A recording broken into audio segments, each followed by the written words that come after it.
নমস্কার বন্ধুরা, আশা করি আপনারা সবাই ঈশ্বরের আশীর্বাদে ভালো আছেন, সুস্থ আছেন।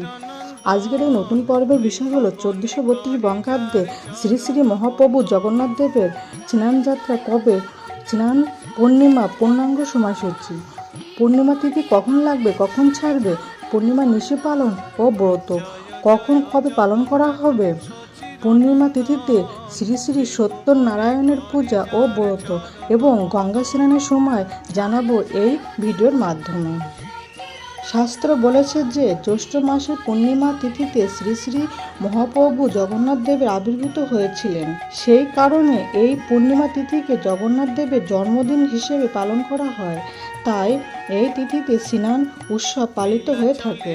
জগন্নাথ, বলরাম ও সুভদ্রার রথযাত্রার 15 দিন আগে স্নান যাত্রা উৎসব পালিত হয়ে থাকে। 108 ঘড়া জলে স্নান করে গরমে শরীর শীতল করে জগন্নাথ, বলরাম, সুভদ্রা। তারপরেই প্রবল জ্বরে কাবু হয় মহাপ্রভু জগন্নাথ, বলরাম, সুভদ্রা। রাজবৈদ্য মহাপ্রভুদের চিকিৎসা করেন। এই সময় ভক্তরা ঈশ্বরের দর্শন পান না।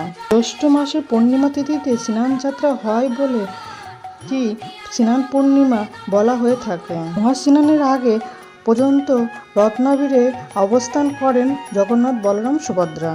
প্রথমে জগন্নাথ, তারপর বলরাম, শেষে সুভদ্রাকে পুষ্পাঞ্জলি দিয়ে পূজা করেন মন্দিরের সেবায়েতরা।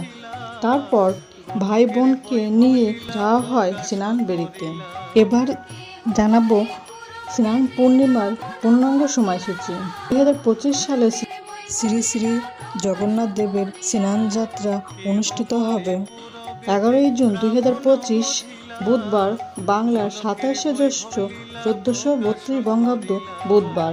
স্নান পূর্ণিমার পূর্ণিমা তিথি শুরু হবে 10 জুন 2025 মঙ্গলবার, বাংলার 26শে জ্যৈষ্ঠ 1432 বঙ্গাব্দ মঙ্গলবার। সকাল 11টা 5 পর থেকে স্নান পূর্ণিমা সমাপ্ত হবে 11 জুন 2025 বুধবার, বাংলা 27শে জ্যৈষ্ঠ 1432 বঙ্গাব্দ বুধবার, দুপুর 12টা 38 মধ্যে। পূর্ণিমা নিশি পালন করা হবে 10 জুন 2025 মঙ্গলবার, বাংলার 26শে জ্যৈষ্ঠ 1432 বঙ্গাব্দ মঙ্গলবার। পূর্ণিমা ব্রত ও নিশি পালন করা হবে 11 জুন 2025 বুধবার, বাংলার 27শে জ্যৈষ্ঠ 1432 বঙ্গাব্দ বুধবার। গঙ্গা স্নানের বিশেষ সময় হবে 11 জুন 2025 বুধবার, বাংলার 27শে জ্যৈষ্ঠ 1432 বঙ্গাব্দ বুধবার, দুপুর 12টা 38 মধ্যে। এই গঙ্গা স্নানের দিন আপনারা গঙ্গা স্নান করে নতুন বা শুদ্ধ বস্ত্র পরে জগন্নাথ, বলরাম এবং সুভদ্রার বিগ্রহকে স্নান করান। গঙ্গা জল, চন্দন, ঘি, মধু, কাঁচা দুধ সব মিশিয়ে মহাপ্রভুদের স্নান করান। স্নান করানোর পর নতুন বস্ত্র পরিয়ে তুলসী পাতা মালা, সুগন্ধি মালা দিয়ে সুন্দর করে সাজিয়ে তুলুন। তারপর অবশ্যই একটি পদ্মফুল ঠাকুরকে অর্পণ করুন। তারপর ফুল, বেলপাতা, তুলসী পাতা দিয়ে পূজা এবং আরতি করুন। এই ছিল 1432 বঙ্গাব্দে রথযাত্রার সময় এবং পূর্ণিমা তিথি। ভিডিওটা ভালো লাগলে প্লিজ একটা সাবস্ক্রাইব করে দেবেন। থ্যাংক ইউ বন্ধুরা। আবার অন্য কোনো ভিডিওতে আপনাদের সঙ্গে আমার দেখা হবে।